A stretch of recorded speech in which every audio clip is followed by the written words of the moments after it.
Hola para todos y para todas, bienvenidos a este nuevo episodio de Columnas e Ideas, donde, como ya saben, nosotros dedicamos a hablar columnistas con columnistas. La idea de la charla, esencialmente, es poder reunirnos y hablar un poco sobre las columnas publicadas por los columnistas, comentar un poquito sobre ellas y, bueno, darnos como un contexto por si queremos llegar a leerlas o, en su defecto, por si queremos ver o rastrear algunos de los puntos claves de la columna. Para esta ocasión, para esta tercera sesión, tengo de invitado justamente a alguien a quien considero un maestro y a alguien a quien le tengo mucho respeto y mucho cariño, Eugenio Andrade, quien hoy nos estará comentando un poco sobre su columna Estética, Evolución y Naturalismo. Con él vamos a tocar algunos de los puntos esenciales, vamos a ver cómo es que desarrolló la columna, cuáles son los puntos que le gustaría a él después desarrollar, si quisiera continuar con la trama o no. Y bueno, sin más, ahorita quiero darle la palabra al maestro Eugenio para que nos cuente un poco sobre de qué va la columna. Entonces, maestro, tienes la palabra a partir de ahora. Gracias, Nicolás. Muy amable por concederme estos minutos para hacer una reflexión sobre la columna que algunos de ustedes habrán leído y que espero que los que no la han leído, una vez escuchen estas reflexiones, se animen a leerla. Hablo de estética, hablo de evolución y particularmente evolución biológica. Hablo de naturalismo, que sería la perspectiva que permite mostrar una congruencia entre la ciencia formal, la ciencia dura, la ciencia basada en la observación, el experimento y en la explicación racional de los resultados, con la estética. La estética que sería algo mucho más fluido, mucho más espontáneo, algo que tiene que ver con ese sentimiento de belleza que la naturaleza manifiesta o expresa, pero que no solamente es la belleza dada en las producciones de la naturaleza que observamos, que sentimos, que percibimos, sino sobre todo esa capacidad de emocionarse, de sentir, de vibrar con ellas, de alegrarse, de entristecerse, que tienen los seres vivos en mayor o menor grado, que a su vez son producto de esa misma naturaleza. O sea, no es solamente el contemplar la obra de arte generada por la naturaleza, sino es también el ser capaz de ser movido y conmovido por ella y a su vez de, de ser un artista. ¿Qué significa eso de ser un artista? Significa poder crear la obra de arte, la obra de acuerdo a proporciones armónicas, muy definidas por relaciones matemáticas, eh, tal como desde la antigüedad griega lo describió el mismo Platón. Entonces veamos lo siguiente. En la estructura del artículo yo abro una serie de pasajes, de recuentos muy rápidos y muy sumarios que van de la antigüedad griega a la época contemporánea, pero deteniéndome también con un énfasis en particular en el siglo XVIII, XIX, sobre todo, y XX, con la obra de Charles Darwin, porque es que relacionar a Darwin con la estética como que para algunos suena un poquito forzado, porque el uno trabaja una descripción naturalista muy con una pretensión de objetividad muy grande, donde el juicio estético aparentemente está como muy escondido. La idea es mostrar que los científicos realmente sí participan de este sentimiento estético. El sentimiento estético tiene que ver con esas motivaciones profundas que mueven al investigador a, a tratar de entender qué es eso que hay ahí en esa naturaleza. Y tiene que ver con ese deseo del investigador de penetrar esos secretos, porque se dice, o siempre se ha creído, y así es de alguna manera, que la ciencia nos acerca a un tipo de verdad. Pues bueno, verdad, belleza en Platón forman lo que podríamos decir como una igualdad, ¿sí? Si es bello, es verdadero, y si es verdadero, debe ser bello. Incluso de ahí se sigue también la ética, porque si es bueno y es bello, también debería ser bueno. Y si es bueno, eso es lo que inspira el comportamiento, las conductas deseables, que son las que justamente van en conformidad con esa naturaleza. Pero yo no desarrollo aquí el juicio ético como tal, sino que me detengo en lo estético. Hago una contraposición desde la antigüedad clásica entre el pensamiento de Demócrito y otro menos conocido, pero que a mi manera de ver es crucial para entender esta reflexión, que es Anaxágoras en la antigüedad griega. Para Demócrito es importante porque nos da la cultura materialista contemporánea, en la cual hay una naturaleza objetiva formada por partículas, etcétera, corpúsculos, átomos, ¿sí? Pero desprovistos de cualidades sensibles, ¿sí? De hecho, John Locke va a decir en los siglos, principios de los siglos XVIII, etcétera, que lo que se trata es de unas cualidades primarias de la materia describibles matemáticamente, o sea, como algo que abstracto. Pero Anaxágoras en la antigüedad griega había señalado que el universo no está compuesto como tal de átomos de materia indivisible, sino de unidades infinitamente pequeñas, algo así como puntos matemáticos, pero que están dotados de cualidades sensibles. Es decir, más que hablar de átomos neutros, lo que le interesa a este autor es mostrar que el mundo natural es como una mezcla infinita de colores, de sonidos, de olores, de aromas, de sabores, de diferentes grados de sensación térmica, de humedad, etcétera. O sea, es lo que la cualidad sensible.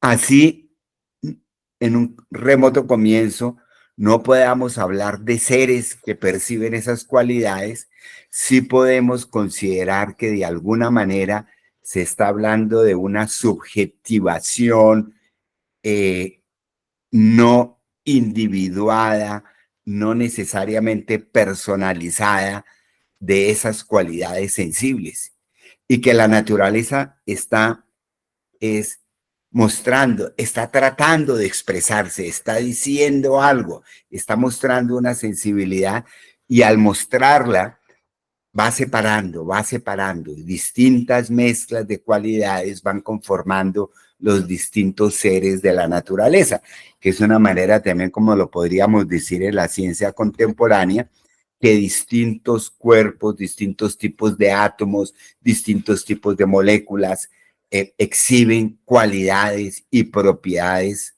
diferentes.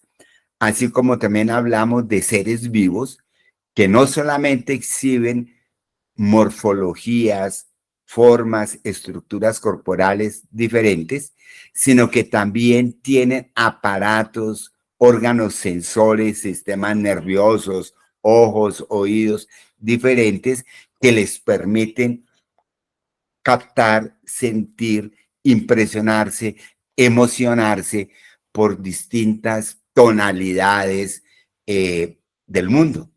Es decir, perciben el mundo de manera diferente dada su propiedad sensible.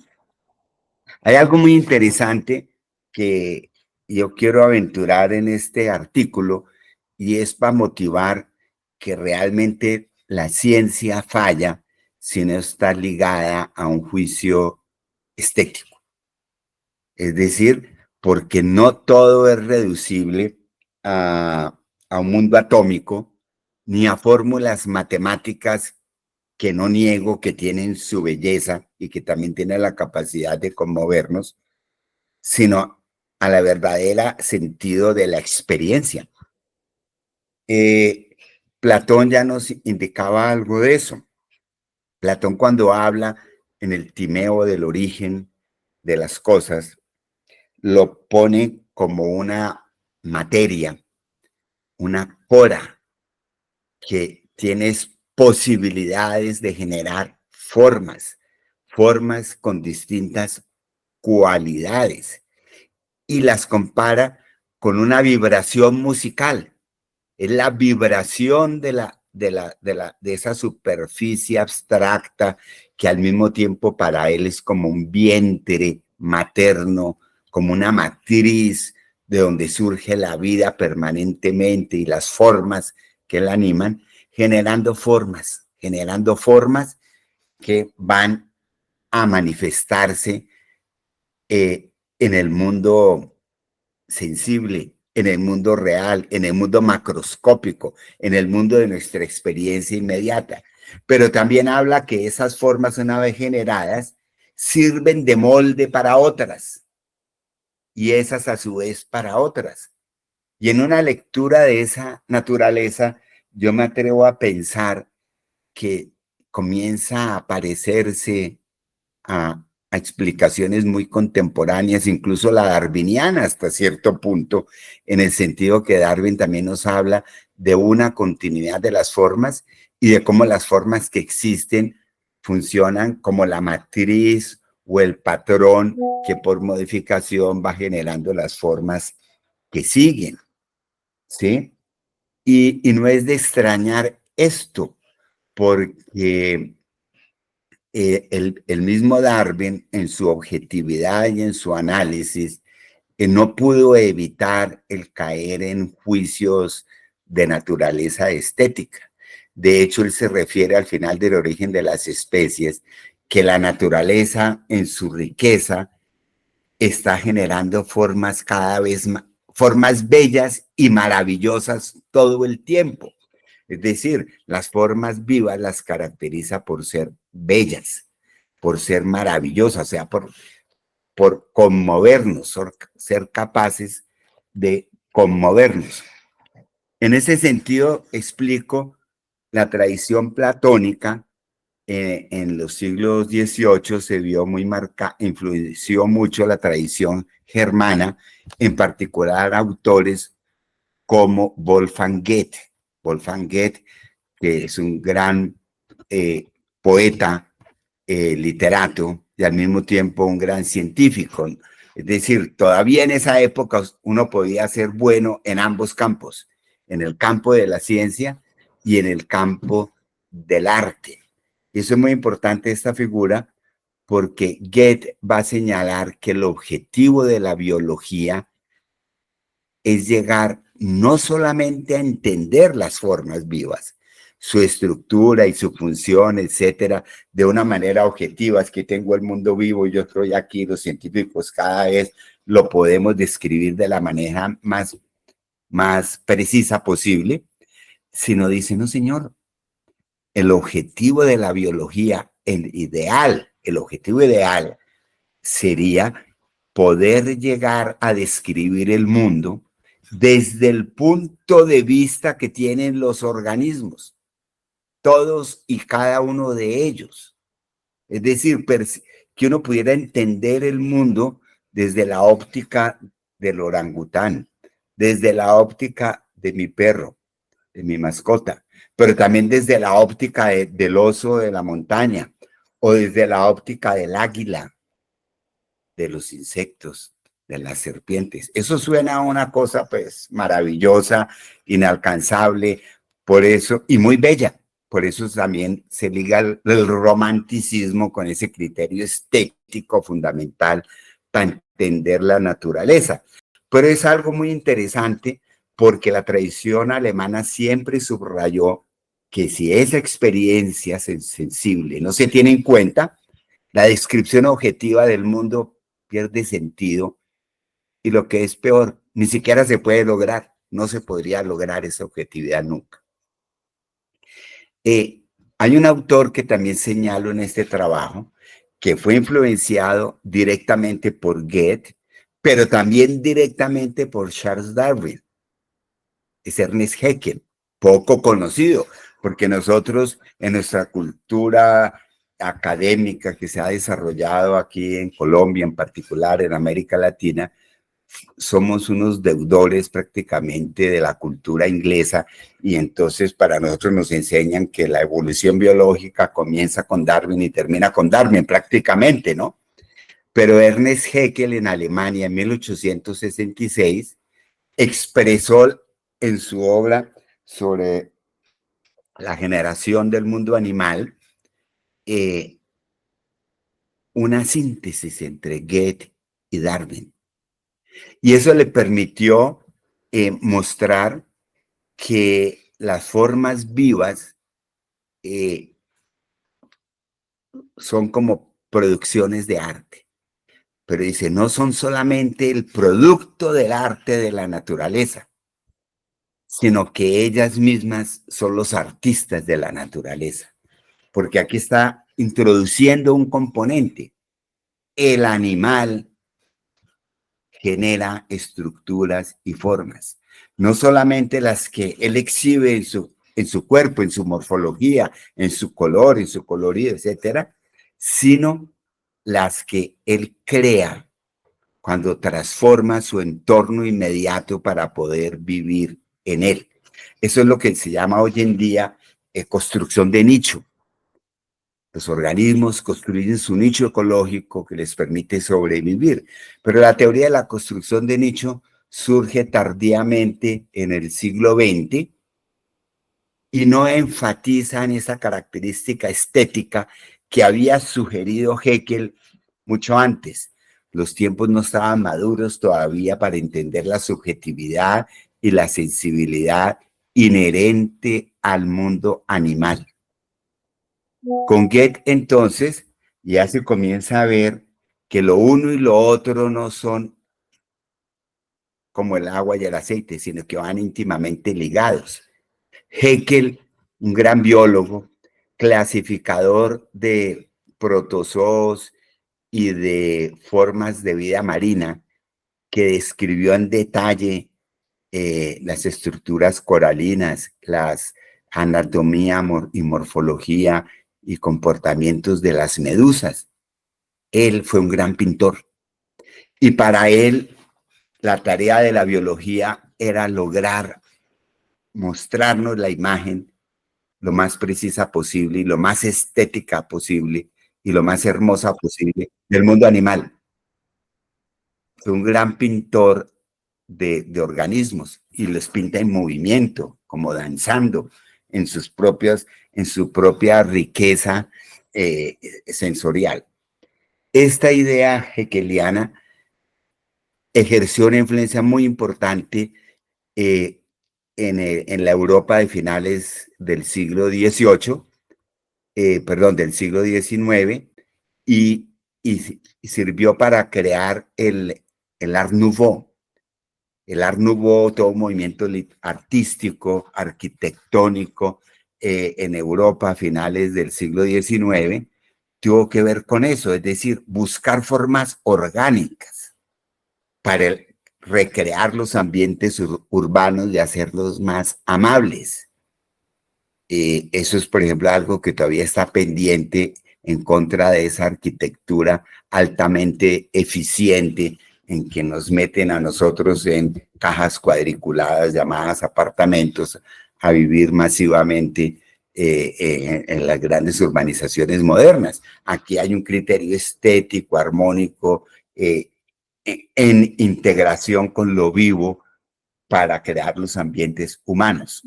Pero esto no es suficiente, porque las obras de la naturaleza misma superan los diseños arquitectónicos que se han propuesto.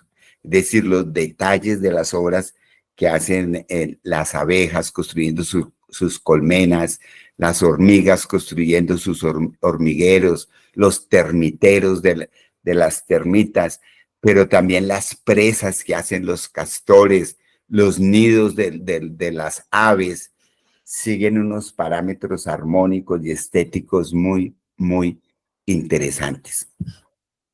Darwin señalaba que el sentido estético del animal, él lo descubrió cuando cayó en cuenta de que la selección sexual, en el caso de las aves, se da no por competencia del macho más fuerte para ganar el derecho a la cópula con la hembra, sino que se da por el despliegue de los plumajes y el colorido que hacen que las hembras elijan al macho por ser más virtuoso, el que danza mejor, el que despliega mejor el colorido.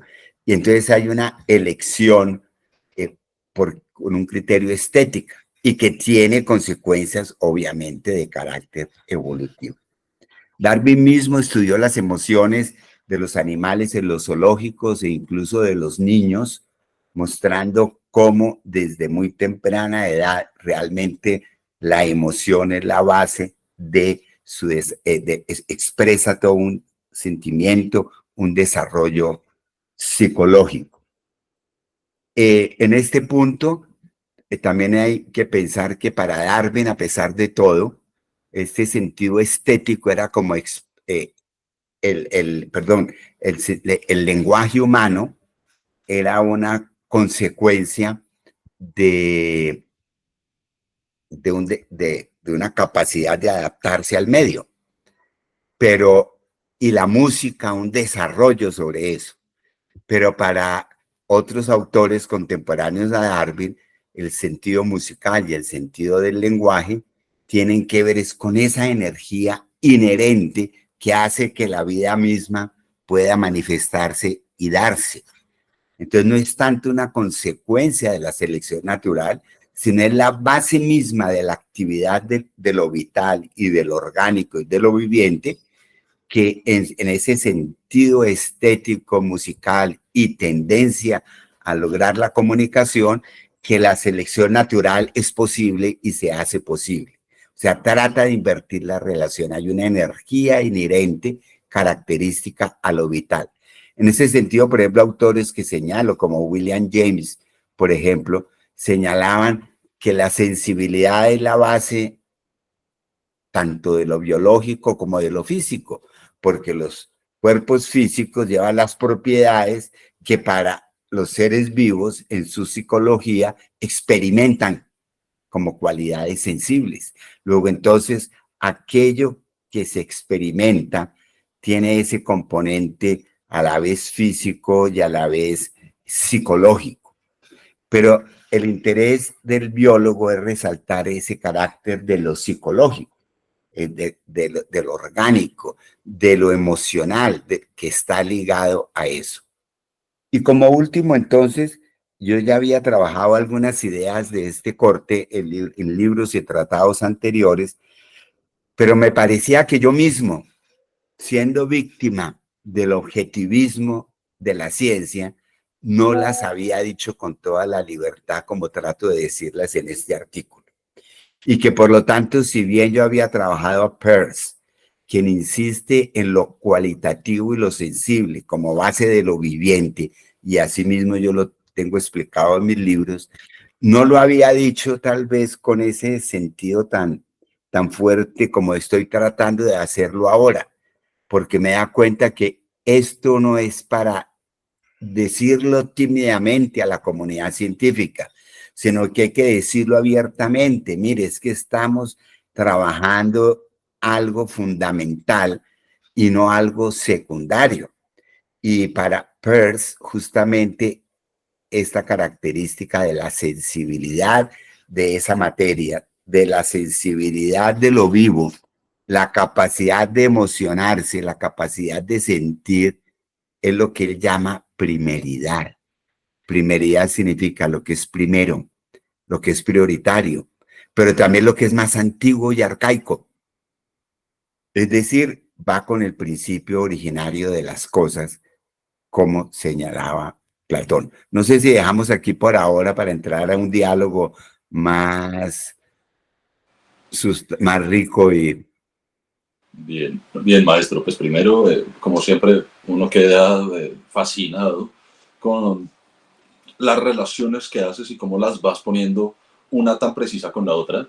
y de paso me disculpo si escuchan mucho ruido, acá prácticamente se desató el cielo y bueno, eh, posiblemente se escucha más el agua que yo.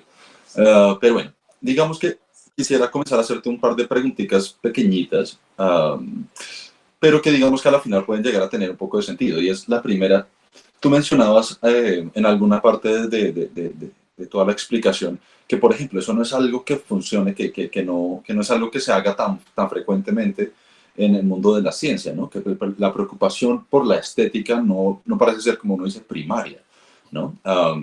Entonces, en ese sentido, lo primero que te diría es, bueno, ya dijiste que es importante decir, venga, hay cosas que pueden llegar a ser primarias y en ese sentido me hizo pensar un poco, como para hacer un poquito la relación, en los maestros de la sospecha, ¿no?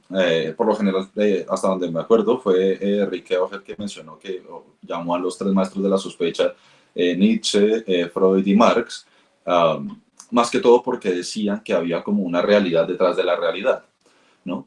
Entonces la pregunta que te haría es, ¿se podría llegar de pronto uno a arriesgarse a decir algo como, venga, no es aquello que es lo orgánico o como mencionaste, lo psicológico, eh, eso que es lo primario que aparece, que parece como siendo de las cosas, sino que podría invertirse y decir, fíjese que lo que primero nosotros captamos de las cosas en general puede ser lo estético, y es justo cuando pensamos en ya tratar de descomponer, averiguar, investigar y ver, um, que siga, ahora sí el aspecto psicológico, el aspecto orgánico puede llegar a tener lugar.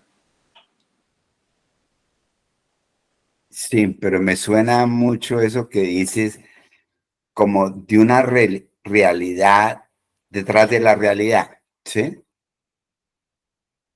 No estoy muy seguro, pero más bien es decir, lo que llamamos realidad no es tanto esa materia sólida, inerte, carente de cualidades, lo que deberíamos considerar el sustrato último de la realidad. Más bien, cualquier cosa que sea el sustrato último de la realidad tendría que ver más con eso que va más en el nivel de lo psicológico, con el nivel de lo estético, con el nivel de lo emocional, ¿sí? Sería como un cambio de perspectiva. En vez de ver las cosas desde lo inerte y lo microscópico, o sea, lo macroscópico, habría que verlas desde, desde su totalidad, en las interacciones de los componentes, de las partículas, con sus propiedades físicas y con sus cualidades, y cómo eso va descendiendo y se va manifestando, dando la riqueza del mundo que conocemos. Entonces sería más bien como un enfoque de arriba hacia abajo, pero en el sentido más mejor entendido de lo total a lo local, de lo global a lo local, del todo hacia la parte. Y que ese es el énfasis que habría que hacer, ¿sí? Como cambiar el referente para describir la realidad. En última, la realidad es ese mundo intermedio en el que hay cualidades y hay materia, digámoslo así, y se genera una superposición indisoluble entre lo uno y lo otro, que es la vida. Y entonces más bien el enfoque más que materialista en el sentido, o sea, tradicional, sería un enfoque más de tipo vitalista, pero un vitalismo renovado, enriquecido, más acorde con la ciencia contemporánea. Bien, maestro, muchas gracias por eso. Y bueno, digamos que a mí me surge otra pregunta y es, digamos que como me estoy basando mucho en esto que decías de este campo de la estética tal vez no es muy trabajado actualmente por los científicos, y es esta la pregunta. Si partimos de ahí, ¿cómo podríamos decirle al científico, venga, claro, está la composición de lo que es entrar y ver cómo funciona el organismo en tanto organismo y ta. Pero venga, ¿cómo vamos a hacer entonces para que usted le empiece a poner atención a la estética? ¿Cómo vamos a hacer tal vez para que usted vea que el factor estético puede tener un papel fundamental en lo que usted está haciendo dentro de su propia área? ¿O cómo pensarías tú tal vez poder hacer como esa Bueno, presentación. el científico, de todas maneras, está ligado a la estética todo el tiempo. Es decir, por ejemplo, un biólogo, cuando ve un microorganismo al microscopio, lo primero que dice es qué bonito, qué hermoso, se emociona, grita, toman la foto, ¿sí? Eso es muy corriente, ¿sí? Eh, Cuando hay un resultado que llama la atención, interesante, el adjetivo de hermoso es uno de los adjetivos que más se emiten por los mismos científicos cuando encuentran algo, ¿sí? Pero llega el momento de la presentación de los resultados de una manera objetiva, incluso en un lenguaje impersonal. En los papers científicos se utiliza mucho el tiempo verbal correspondiente a la tercera persona, como si eso fuera así. Se hizo, se encontró, tal cosa, ¿no? Y nunca se dice, el equipo encontró esto. Ahora ya hoy en día se está reivindicando al propio científico como sujeto y ellos mismos hacen un esfuerzo por decir, no, esto es lo que yo pienso y lo que yo digo. Pero durante mucho tiempo fuimos creados en un lenguaje demasiado impersonal y objetivista que hacía que toda esta riqueza estética quedara relegada al ámbito, primero, de la divulgación de textos, poniendo las fotos más hermosas, los dibujos más hermosos, ¿sí? Pero no como tal en los papers de donde las nuevas ideas se están presentando. O sea, queda relegado a ese ámbito de la difusión. Por ejemplo, Carl Sagan, toda esa serie de Cosmos es lo más hermoso que hay, pero está relegado al ámbito de la comunicación científica y de la divulgación. Y a otro punto es cuando los científicos llegan como a su mayoría de edad, quiero decir a la edad de la pensión, en que ya no depende de un puesto de trabajo en un instituto de investigación, en una universidad, entonces empiezan a sacar libros. Y en los libros que sacan los científicos, donde invitan a una discusión, tocando muchos aspectos, generalmente de tipo filosófico, estético y ético, entonces ahí sí dicen lo que verdaderamente querían decir y entonces los juicios estéticos, los juicios éticos son corrientes y son muy comunes. Pero entonces eso no hacen parte de los textos oficiales porque se dice, no, eso ya es las reflexiones que él tiene, que tiene determinado autor, etcétera, y no se les da el mismo peso que, que los papers, donde se considera que ahí está condensado el conocimiento duro, verdadero, objetivo, de una manera concisa, clara y con las ecuaciones matemáticas correspondientes. Entonces yo creo que sí hay como una manipulación de querer desvirtuar lo subjetivo y lo estético en aras de esa pretendida objetividad de la ciencia.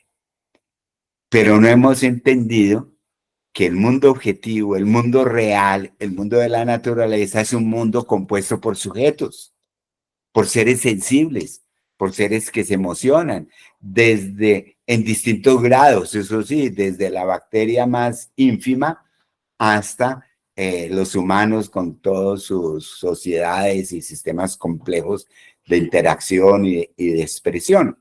Y más aún, yo me atrevo a decir que el mundo inorgánico, llamado inorgánico también, porque cuando uno ve las magníficas fotos del James Webb, no puede uno dejar de maravillarse que hay un universo pretendidamente inerte que está vibrando, que está mostrando distintas facetas, distintas manifestaciones, colores, velocidades, agrupaciones estelares, etcétera, que hay como una expresión de algo, de un mundo, de una energía que rebosa y que se está expresando, ¿sí?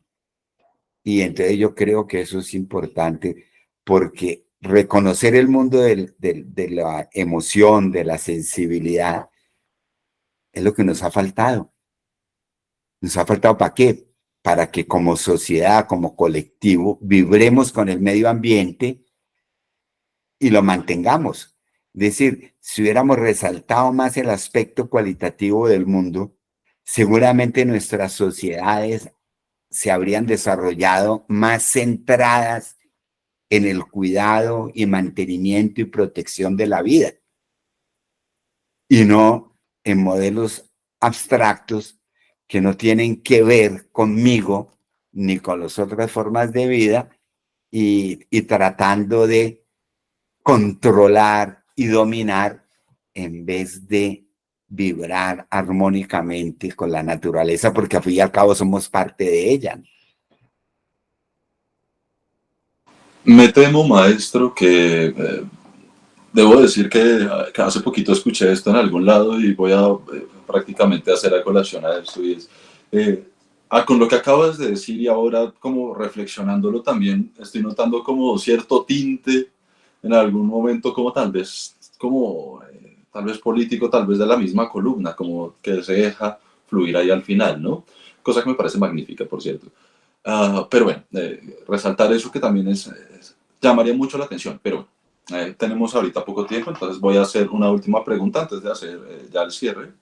Y quisiera preguntarte, bueno, digamos que, por ejemplo, tu columna, con un lenguaje claro, unas conexiones muy finitas,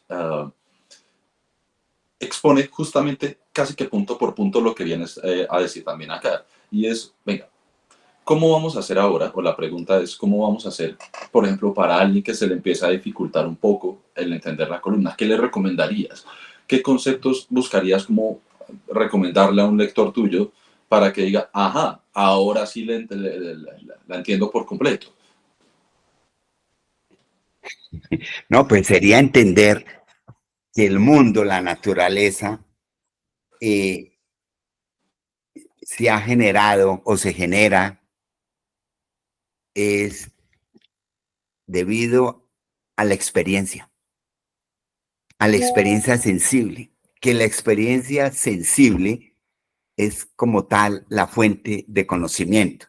Eso va mucho con la tradición empirista, pero aquí está interpretada dentro de una perspectiva holista y totalizante, de tal manera que cuando pensamos nosotros en unos componentes básicos fundamentales de la naturaleza como una materia, entendamos que eso es una abstracción, que esa no es la realidad como tal, que incluso esa materia llamada inorgánica ya está conformando patrones armónicos y estéticos desde siempre, y que es rica en cualidades en el sentido de que una materia o electrones, fotones, partículas que van surgiendo, están vibrando y muchas están entrelazadas, como dicen los cuánticos, con otras, de tal manera que ese principio objetivizante del mundo como tal no existe. Lo que existe es algo más afín a lo vital, a la vida. Es como invertir el esquema en que nos han enseñado. Hoy en día, las ciencias biológicas, en particular las neurociencias e incluso las ciencias físicas, nos señalan el otro enfoque, nos señalan, pero se discute. Se discute. ¿Por qué se discute muy fuertemente? Porque es mostrar que ese materialismo clásico con el que veníamos entendiendo el mundo ya dio todo lo que podía dar. Fue muy importante porque nos trajo hasta cierto punto y sirvió como un estímulo para el desarrollo de la ciencia y para romper con ciertas concepciones que se oponían en un momento determinado al entendimiento de la ciencia. Pero hoy en día la ciencia se volvió dogmática, se volvió rígida y cayó en el error que pretendía luchar cuando surgió. Entonces ahora toca es volver otra vez a hacer una renovación y una transformación fuerte de todo este sistema de valores para poder liberar a la ciencia del esquema estrecho del materialismo tradicional y transformarse en una perspectiva mucho más evolutiva, mucho más dinámica, mucho más afín a la vida, a la estética e incluso a la misma ética. Me casi no prendo este micrófono. Bien, maestro. Bueno, digamos que ya para concluir, quiero arriesgarme a hacer un ejercicio interesante, dado que por lo menos yo estoy fascinado con esa posibilidad. Y estoy seguro que muchos de los que o han leído tu columna o estén viendo justamente esta charla, tal vez puedan estar con la misma cuestión de fascinación. Y es esto, desde el inicio comenzaste a entrelazar, venga, si algo es bueno y además es bello, entonces hay una relación bonita y además se le puede agregar el contenido, tal vez el contenido ético, ¿no? Y en ese sentido, también lo acabas de mencionar ahorita y me saltó un poquito como la chispa al preguntar o al pensar en que ¿estarías dispuesto tal vez a publicar una columna o hacer algún texto donde ya puedas empezar a trabajar ese ámbito, el ámbito donde desemboques justamente en lo que nos venías contando de lo ético? Pues sí, claro. Lo que pasa es que eso no es fácil ni es tan rápido. Eso es Pero cierto. sí, claro, no, yo estoy trabajando en eso. Yo estoy trabajando en eso. Ahorita tengo un borrador de unas 50 páginas en eso, donde hay unas notas, donde hay unas propias guías que yo mismo me he puesto, unos subtítulos tentativos.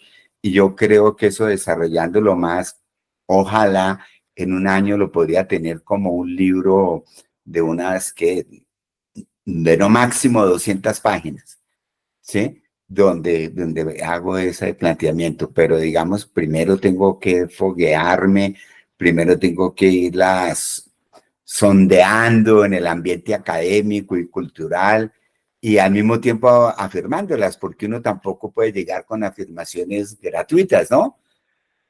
Sino que todo tiene que tener un fundamento, ¿no? Pero sí, claro, en eso se ha estado trabajando completamente a raíz de las discusiones que ha generado la lectura de mi libro sobre la perspectiva informacional en la filosofía de la naturaleza, porque yo veo la información es por el lado contrario, no por el lado exclusivo del procesamiento digital de los datos, que eso es lo que siempre se nos ha dicho, que esa es la información, sino por el otro lado, cómo se genera el dato, cómo se produce el dato, cómo se genera, cómo se selecciona el dato y sobre todo, cómo se interpreta. Y en esa instancia de la interpretación es donde vienen todo esto de los juicios estéticos, los juicios de valor, y mostrando que en últimas no es un flujo de información que pasan así y que se enredan uno con otro, sino que se trata de un sistema totalizante que a distintos niveles actúa como procesador e intérprete y usuario de la misma información. Ese componente que resalta ese tipo de actividad subjetiva, mejor representado en la dinámica de los seres vivos, para entender la información, es el que me ha llevado a ese tipo de reflexiones, en las cuales pues apenas esto es un rasguño y habría que ir profundizando y enriqueciendo más la argumentación. Bien, primero que nada, y nadie ha pedido esto, pero es momento de la publicidad espontánea y recomiendo justamente el libro del que estaba hablando Eugenio. Digamos que es un libro que pone en posición muchas cosas que uno por lo general o a veces de pronto intuye o que medio las atisba y después se le va un poquito a uno. Pero Eugenio realmente logra recuperar maravillosamente varias de las nociones que además son muy buenas porque al inicio, creo que le llevo diciendo eso a Eugenio como un año más o menos, que me gusta mucho la introducción donde pone muchos conceptos como ya claros para poder arrancar e ir como complicando el asunto. Pero bueno, Con eso en mente, ya para ir cerrando ahora sí, preguntarte qué puede esperar tus lectores de la revista en tus próximas columnas. ¿Alguna idea, algo que quieras trabajar? No, simplemente lo que acaba de decir, desarrollos de aspectos de estas ideas eh, desde distintos ángulos, ¿no? Sí, pero más que todo sería eso, ¿no? Porque fíjese Perfecto. que lo que está expuesto en esto es de una manera muy sintética Ujú, y cada punto de los que señalo pues podría ampliarse un poco más y profundizarse, etcétera, ¿no? ujú, así es. Bueno, maestro, pues muchas gracias por aceptar la invitación a venir a este episodio. Y bueno, si quieres, ya después estaremos hablando para poder seguir con nuevos episodios de tus columnas, poder ir trabajando lo que has publicado en la revista y pues ir a la final viendo cómo se va armando justamente toda esta idea que vas a venir trabajando de en adelante. Entonces, de nuevo, te agradezco muchísimo y bueno, también al público le agradezco mucho por ponernos atención, por estar viendo este video y los invito a leer la columna de Eugenio en caso de que no lo hayan hecho. Sí, Y en yo mi caso, quisiera hacer una pequeña aclaración ya que dices esto, claro. y es que con respecto a otros trabajos previos, a veces algunos lectores me critican porque dicen que yo como que hago referencia a muchos autores al mismo tiempo, ¿no? Pero yo lo que les digo es que fíjense en la idea, no tanto en el autor. Lo que pasa es que el autor sirve es para mostrar que esto ya se ha dicho de diferentes maneras y ha buscado salir a la luz de diferentes caminos, por diferentes bocas en diferentes momentos de la historia. O sea que no es una cosa completamente traída de los cabellos la que yo estoy mostrando, ¿no? Pero más que fijarse en detalle, bueno, entonces Haeckel, ¿qué? O Darwin, ¿qué? O Demócrito, ¿qué? Anaxágoras, ¿qué? No. Vayan esa a la idea. Ya el que se interese más en profundizar un aspecto, pues a través de esos nombres puede ir llegando a los autores y encontrar que en efecto esa discusión entre lo estético y el conocimiento científico realmente ya estaba planteada ahí. Pero la idea es mostrar la idea, no tanto atiborrar al lector con nombres de autores, no, los nombres son como señales en un camino, ¿no? ¿Sí? Ah, mire, es que este es, ¿sí?